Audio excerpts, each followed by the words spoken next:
feel like in the manager role, it's really where most people struggle. Immediately what came to mind was when I was a first-year manager.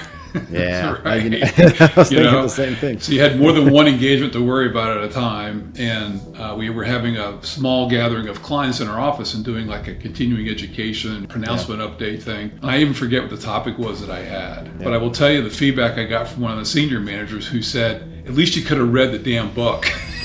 As you hit manager, it's almost like a rite of passage to now you're part of the getting to go to the elite section, right. Senior manager partner, you're getting closer to that. But now, not only are you there and expected to perform well and provide a perfect, more or less a perfect product to the senior manager partner, you also have to manage the expectation of the senior staff that's below you, help them succeed. And also from the sides, you've got the clients. So now you're talking about, you got to manage the client's expectations, the partner's expectations, and the staff's expectations. Yep. What advice do you have for someone who just got promoted to that pivotal role when it comes to managing these expectations? John, welcome to the show, man. Hey, Yuri, thank you so much. Pleasure to have you here. Really awesome getting to know you at Bridging the Gap conference. That's where we met, sat next to each other at a couple sessions. Got to talking and I learned some interesting stuff about you. And after that, I was like, I got to have you on the show.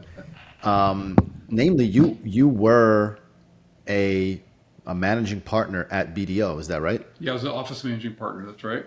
Office managing partner. So you got you had a long track record in the profession in the public accounting space with the big firms. So why don't you tell everybody a little bit about yourself, your background? Let us know all about John. Absolutely. So I spent over 30 years in the accounting profession, mostly with BDO USA, and moved around a bit with them over the years. In college, I was a collegiate athlete. I got to play college football at a high level, and I got my accounting degree and my MBA, and got married and became an accountant. So following the American dream, right? Having a family and growing up in the profession. Always been a student of leadership. From my sports background, teamwork and leadership were really important. And I was always kind of wondering, about why some teams are really good and some teams weren't very good. And I was on both. I was on championship teams. I was on teams that sucked. Okay. And so I was really studying that throughout my career. I wanted to be the best leader I could be. And it's interesting that even in college, even before college, I was sought out and thought of as a leader by other people in terms of how I showed up, basically, right? And interesting. Was given leadership roles and that sort of thing, and kind of earned my way through that. In the profession, and so I've devoted my life to the profession, and I retired 12 years ago from the profession. I can't believe it's 12 years now. I took early retirement. I wanted to help CPA leaders in a different way, and than I could do inside a major firm. And wasn't sure how that was going to look like and what that was going to be, but migrated to what I do now, which is executive coaching, leadership coaching with CPA CEOs, leaders, partners in their firms, next-gen leaders. Awesome. One-on-one coaching, group coaching, and helping them with strategic visioning and sometimes processing communication issues and trust issues and that sort of thing, and helping workshops. Yeah, strategic workshops, that sort of thing with those firms. I'm having a blast. I love what I do. That's awesome. And that's really, in a nutshell, my path. Yeah, quite a few things to unpack there. But that's pretty. That's a pretty cool journey you've had. I want the most interesting thing to me, and I think that really where I want to spend our time chatting is. As you were going in your 30 years in BDO, maybe I think you mentioned a few others, a little bit in the way, but primarily in one firm. Obviously, extremely rare nowadays, right, for anybody to stick around that long, and to really make it. Office managing partner is a very, very sought after, highly desired role. What do you attribute? Like your journey, or maybe can you just share how your journey was at the BDO as you were going up the ranks, some of the challenges you incurred and how you overcame them? Well, interesting.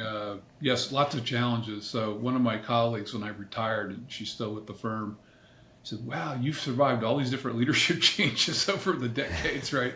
It's no joke. It's true, right? And so I think I mean, obviously, what I believe is that you got to stay true to your values, right?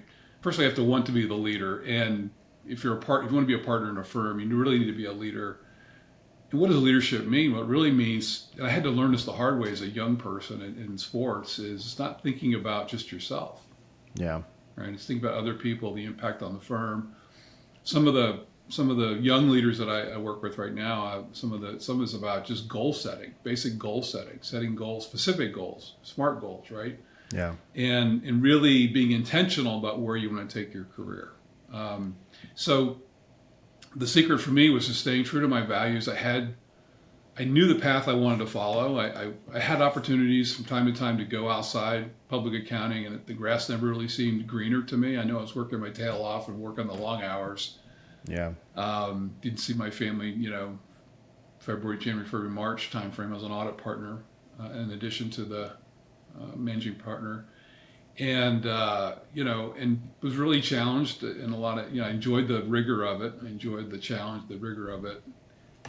Always been curious and really a lifelong learner. So wanting to understand more, Yeah. understand other people too and where they're coming from. And I wasn't always really good at that, so really had to work on elevating my emotional IQ because I think we need to be really good at listening and guiding other people, meeting them where they're at. Yeah. So I spent time, I always spent time walking into the staff room and just sitting down with the staff, just chatting with them to get to know them, get them to know me a little bit better, and being empathetic and compassionate in terms of the things we were asking people to do, understanding they were working hard, and trying to make life a little bit easier for them, but knowing we had expectations too. We had high expectations, and Yeah. that's really important. Yeah.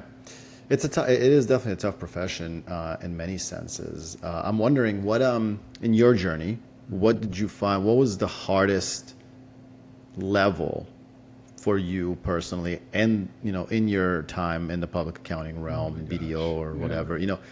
What were, maybe it's more than one, but what was the toughest time that you can kind of recall, and what made it tough? Immediately, what came to mind was when I was a first-year manager. Yeah, Right. I was You thinking know, the same thing. so you had more than one engagement to worry about at a time, Yeah. and it's really interesting. I love public speaking and everything, but it's so interesting. At that time, the busy season had just ended, and my first year as a manager, and we were having a small gathering of clients in our office and doing like a continuing education, pronouncement update thing. I even forget what the topic was that I had. Okay. Yeah. But I will tell you the feedback I got from one of the senior managers who said, at least you could have read the damn book. So it was a total, just, it was terrible. It was horrible, Flop. right? Yeah. And, but I learned from that. I actually went and got into Toastmasters and stuff to learn how to do this stuff. And so that was just the stress of trying to manage all those things. That was really the toughest part. Yeah. And I was able to come out of that, Yeah. obviously, but That's good. Yeah, I feel like in the manager role, it's really where most people struggle, because there's a few a few factors. So if somebody is listening and is about to be promoted to manager, this would be good for them. It's like, there's, as a senior, there's a little bit less expectation on you. You're still a little bit green, so to Right. speak. As you hit manager, it's almost like a rite of passage to now you're part of the getting to go to the elite section, Right. senior manager partner. You're getting closer to that. Right. But now, not only are you there and expected to perform well and provide more or less a perfect product to the senior manager or partner, you also have to manage the expectation of the senior staff that's below you, help them succeed, and also from the sides, you've got the clients. Right. Typically at manager level, they're giving you the free for all to have client communication. So now you're talking about, you got to manage the client's expectations, the partner's expectations, and the staff's expectations. Yep. And what advice do you have for someone who just got promoted to that role, that pivotal role, when it comes to managing these expectations and becoming the leader that they should be? You want to be, right? So Yeah. I really believe, first of all, it's all about relationships. So first of all, develop the relationships with other seniors that you've been a colleague with them now at the same level, and now you're above them, some of them, right? So there may be some rough edges around there. Sometimes people's feelings get hurt or whatever, but you've got to build a relationship with those people, and you're all on the same team. So definitely want to have a good relationship so you understand the strengths and weaknesses of your seniors and the teams.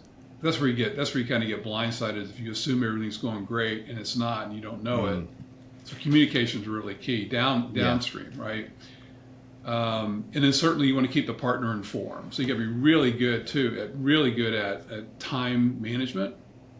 Ooh, Understand your deadlines, be ahead of the game. Don't assume things are going well if you don't hear anything from your staff, right? But also manage the expectations of the senior manager or the partner on the account to make sure that you're thinking along the lines that they are thinking in terms of the deliverables and timing and so on.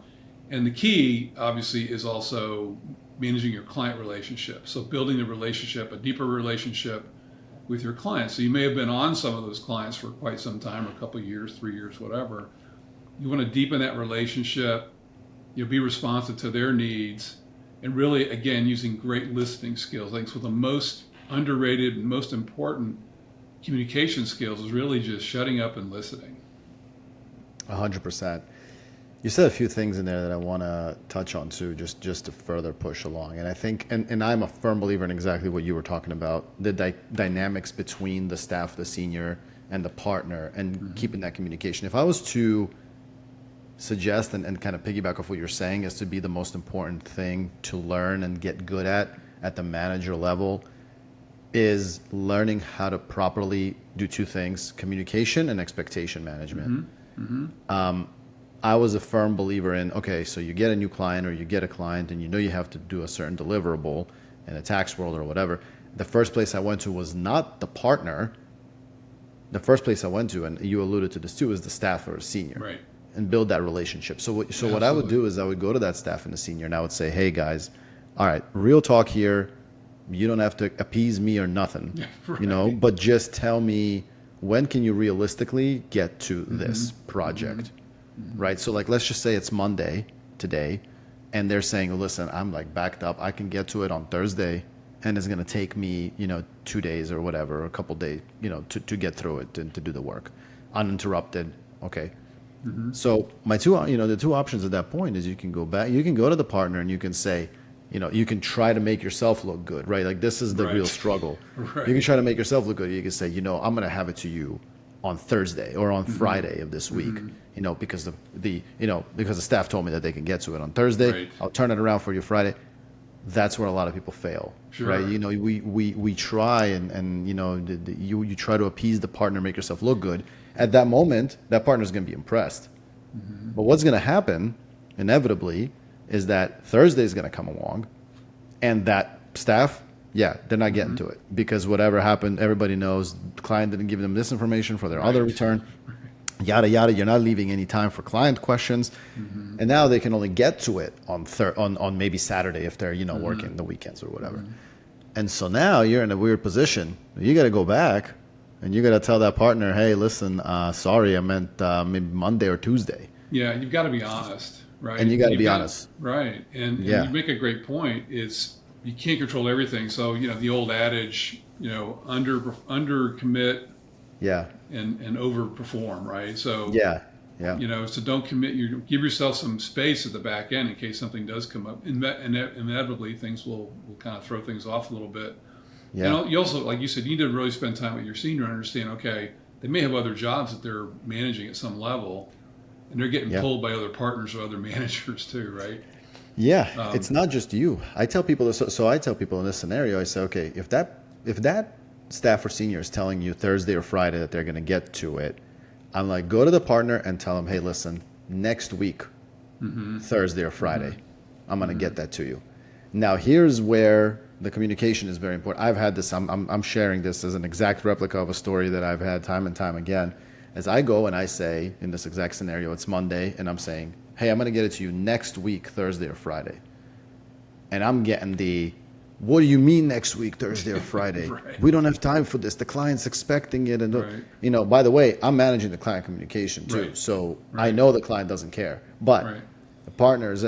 No, you got to get it to me way before that. And I'm like, no, like, and so this part where I went, no, you're not going to get it before that, because realistically, it's not going to be a good product. You're going to be unhappy. The client's going to be unhappy. Everybody's going to be unhappy. So let's just call it what it is. And I'm going to give you a good product on Thursday or Friday. Okay. Okay, fine. A lot of folks, like, this is where a lot of folks in the accounting space and the personalities that we have in it don't align as well. So to go off of that and piggyback that, like, what advice do you have for like partners in this role? And as you coach them, as you teach them about leadership, what do you find that public accounting leaders lack? Well, a big thing that keeps showing up a lot with the people I'm working with is they tend to not want to delegate enough. So in many cases, these are smaller, mid-sized firms, right? And they're skittish about delegating. They don't want to overwork their people, number one, and they're skittish about what the result might look like, and they may feel like they're having to do more work. But the really most important thing to do is delegate, delegate, delegate.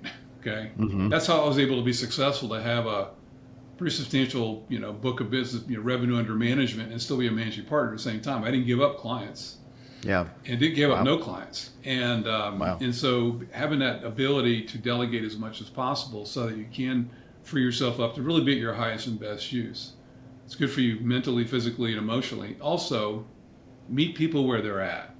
You got to kind of meet your people where they're at. So again, spending time with your senior managers, your managers, maybe even your seniors. Again, get to know them, understand their strengths and weaknesses. I think one of the things that I felt like I was pretty good at was understanding people's strengths and weaknesses. Yeah. Didn't always get it right, but most of the time I felt like I did, and so I could kind of gauge how the work was going to go and that sort of thing, and how much support they needed, right? Yeah. And so understand where your people are at, meet them where they are, spend time with them, not just talking about all the work stuff, but you get to know them as a human being, right? So that you can build that trust and that relationship with them. And just, foster, be vulnerable, first of all. Yeah. Be vulnerable and be open with them, because you want them to be open with you. A lot of times I saw where, even growing up in the profession early on, it's like you say yes to everything, right? Oh, yeah. First of all, we're people pleasers, most of us, right? So we want to please the partner, like you said. Yeah. So you say yes to everything, but then you get overloaded, right? You're not being honest with yourself. So meet people where they're at, create an open dialogue, be vulnerable yourself. And I don't mean, we have a connotation about vulnerability as weakness. It's not really true. It really is, it's really your ability. It really takes courage to be vulnerable, because it opens you up, right? You allow yourself to be seen and be authentic, which I think is really important for leaders. For sure. Many times we're trying to play a role in our head instead of just being real. Yeah, and people that work for you are going to feed on that. They're going to understand that. They're going to say, this person's not being authentic, first of all. Or they're going to be more open with you because they feel like you're a real human being. And the same is true with your clients. You want to be authentic. You want to tell them, if there's an issue, you want to be upfront about it and tell them and find a solution for it. Don't try to hide it or try to put up a wall and say everything's perfect and then at the back end it's not, right? And same with the people upstream. If you're a manager or senior manager, or you're not the managing partner, but a partner, be honest with your cohorts, your leadership team about what's really going on, and be open and authentic in your communication. Yeah, when you have that level of authenticity and vulnerability amongst the whole leadership team, it makes for a really powerful environment and culture for everybody can thrive. Yeah. Yeah, that's some really good points. I'm wondering, what's your take on, like, now versus when you were when you were at the bigger firms, when you started, or whatever it is, what are the big differences that you've seen over the years as far as how public accounting is viewed and what has contributed to the pipeline shortage or pipeline issue? Yeah. I mean, it's lost my earphone. It's interesting. Well, obviously the world's much more complex now. Right. There were many more. When I first came out in the profession, I think we had 35 pronouncements for FASBs or something, right? Yeah. It was much more complex from a technical standpoint, and tax and assurance reporting, et cetera. But technology has also amped up dramatically, and certainly AI. Everybody's talking about AI and what is that going to do, or what does that mean for the profession? I think the major thing is now is to be very think quickly, have critical thinking skills, think on your feet. You need to make decisions not without always having all the information available to you. Sometimes you have to make decisions on the fly.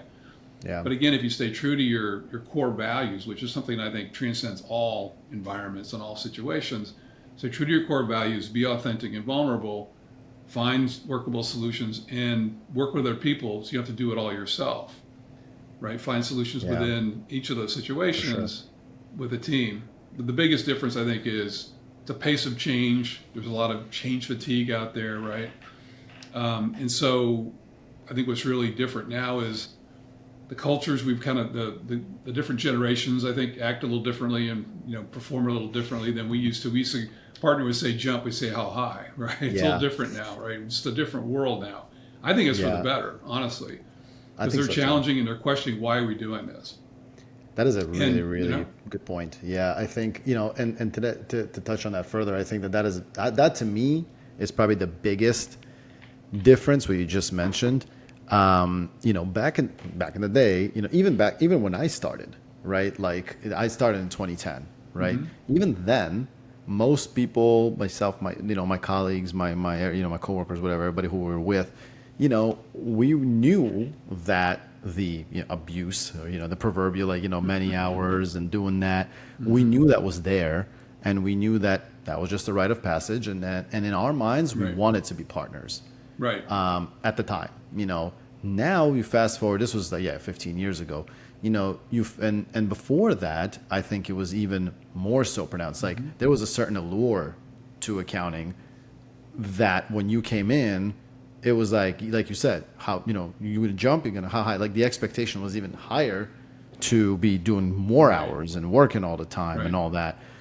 Then we fast forward, and now the folks coming in, and I think rightfully so, are already knowing their value to the point where I was at the point of knowing my value at year 5 or 6 and pushing back on it. Right. They're in the knowing their value in year 0 and pushing back on it. And I think that interplay, like guiding leadership through that, like how do you go about that? How do you help coach that generational gap? Well, first of all, we all have labels, right? And I'm not a big fan of the labels. And my daughter's a millennial; she works her butt off. Okay. Yeah. You know what I mean? So I think my experience is, we're paying people coming out of colleges paying them a lot of money, a lot more money than we used to make coming out, right? Yeah. And some would say, well, compared to other industries, not as much. Maybe, maybe not. I think CPA firms are now learning we have to pay more.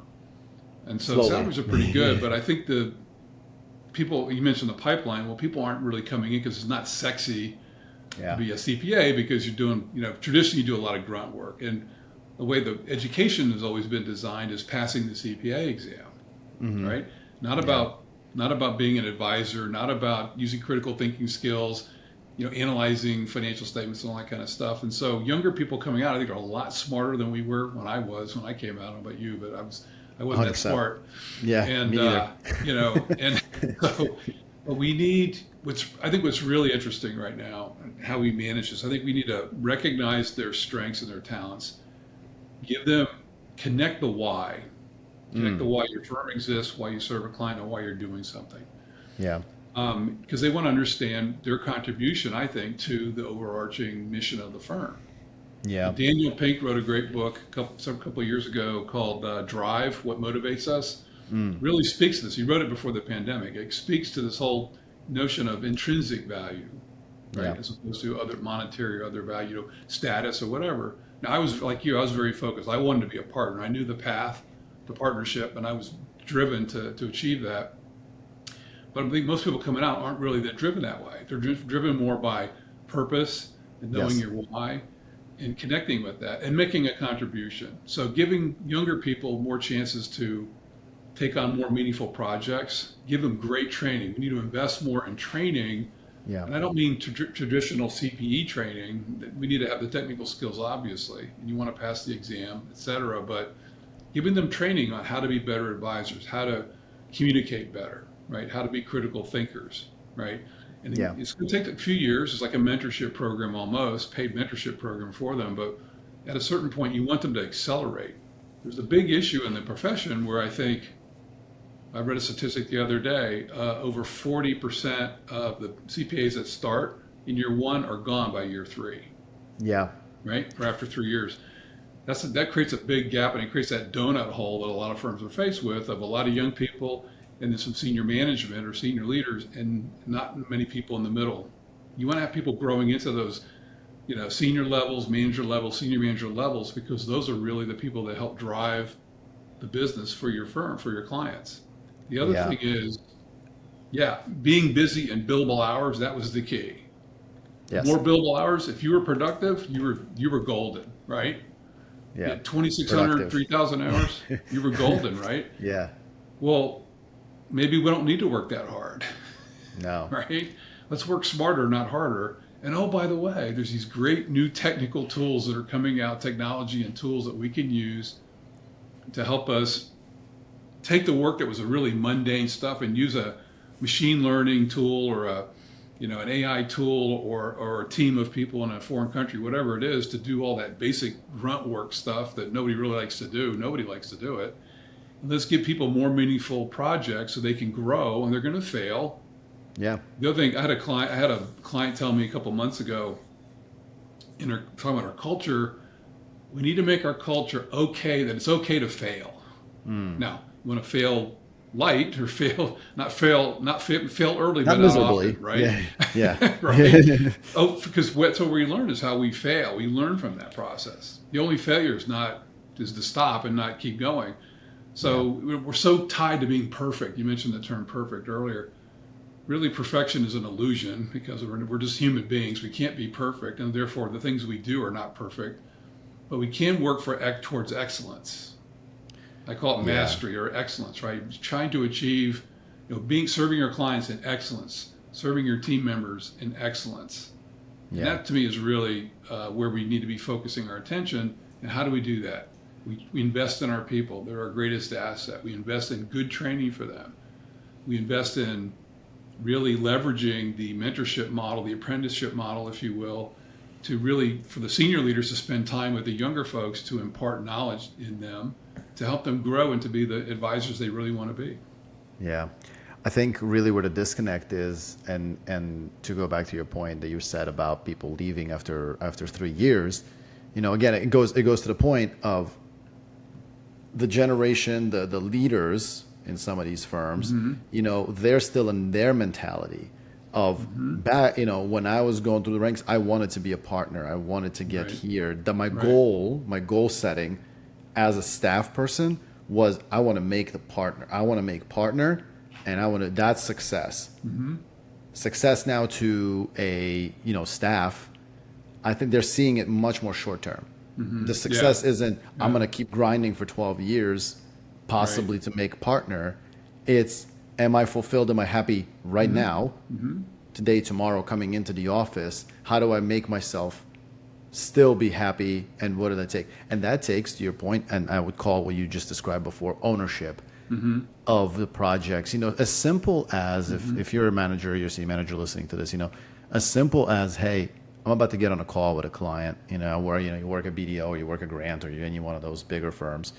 Usually, most of the time, a lot of the seniors and managers and senior managers will just take the call in the office and tell the staff, hey, just got off the call. Here's the answers to your questions. Move on. Bring that staff in there and let them hear the conversation, Right. or if it's a senior, let them lead the conversation. I used to do this all the time in my, and when I was growing up the ranks. but that, just that sheer movement right there, now they feel more connected to it, to your point. Like Right. they feel, and now again, they're coming in, oh man, like I really like working with you. I really like working with John. I'm going to come in, I want more work with them. Yeah, That's even going to be the driver with, and treating people with respect and taking care of your staff.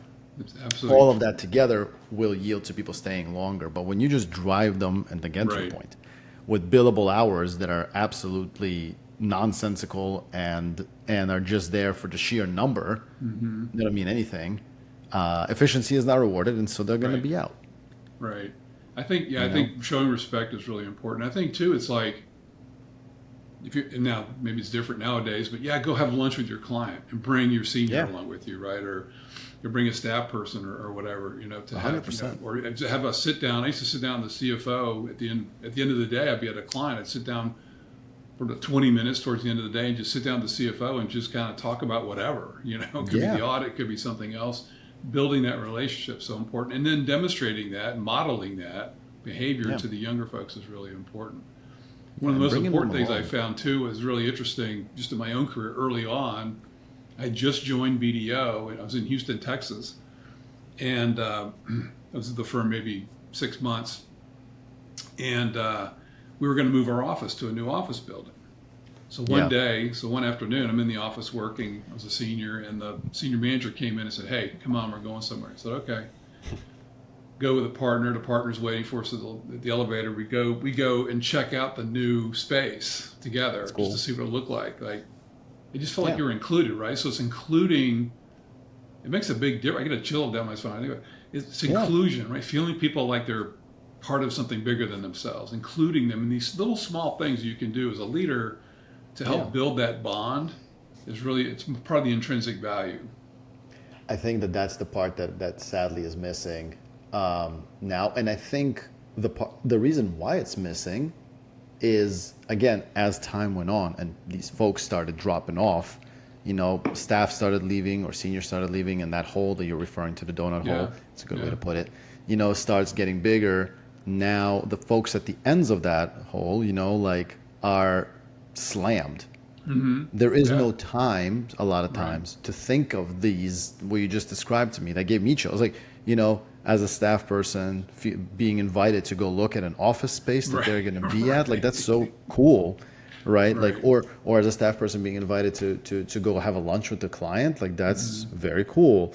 i mm-hmm, remember i remember always looking forward to that part, and even though I couldn't necessarily contribute to it, I had right, great leaders, I had great people that I working with that were amazing leaders, and they would always take me. Even though I didn't contribute to it, I learned so much at those meetings. So I think right, it's almost like the self-fulfilling problem mm-hmm, that, we have the people that are falling off, they're unhappy, they're not feeling included.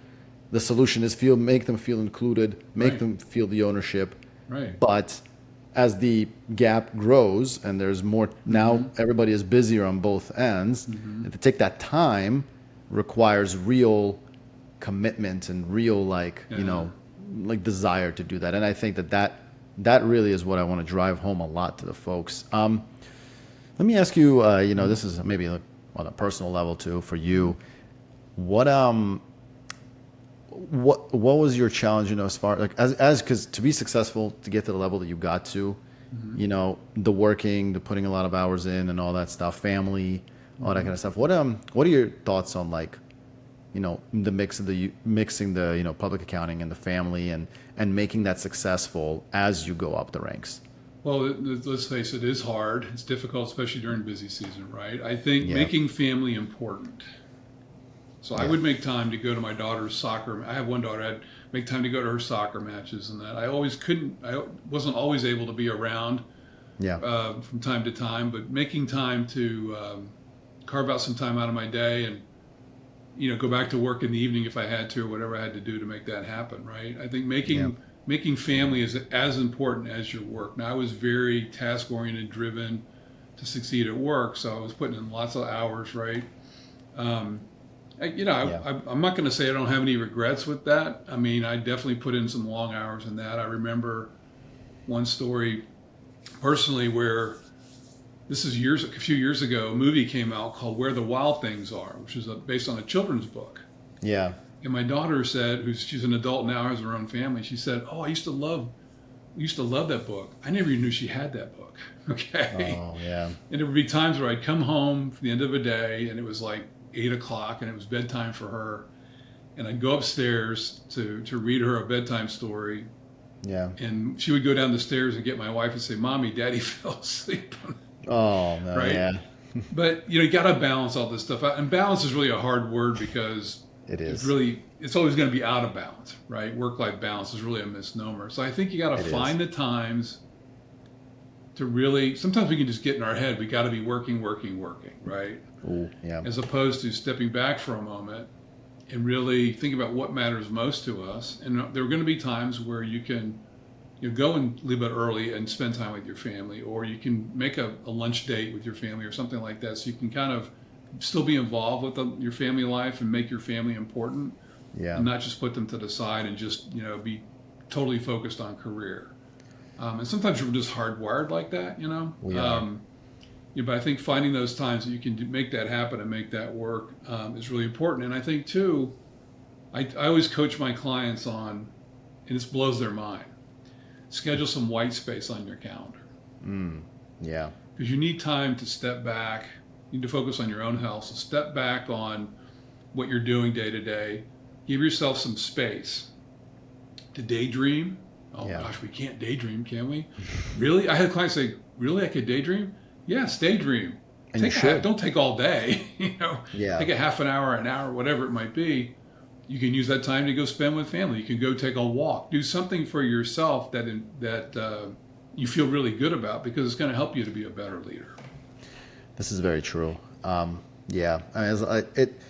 It's a question that I think a lot of people struggle with. I've been at 7 firms in my, time travels through, through public accounting, but the stories are all similar, and I would have these conversations, and many folks would have regrets at the partner level.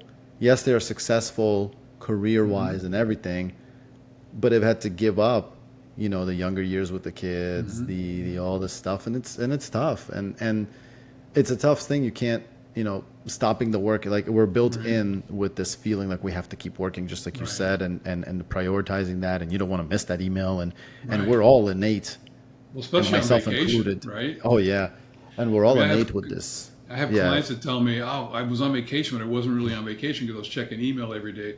You got to shut your devices, especially now. We didn't have those things back when I was Oh, early yeah. on. Shut your devices down, unplug, tell everybody where you're going, let them sneak out, right? But let people know where you're at. Yeah. But, come to agreement that, unless it's a major crisis, no one's going to bother you. One story on that. So I was a senior manager Yeah. in down in the Miami office. And we took a 2-week vacation, which I never did. Took a 2-week vacation. We drove up to Nice. the Green Mountains of Vermont, Oh wow, from Miami. cabin up in the mountains, right? And Yeah. we had to we drove all the way from Miami all the way up to, it's like a 15-hour drive. Yeah.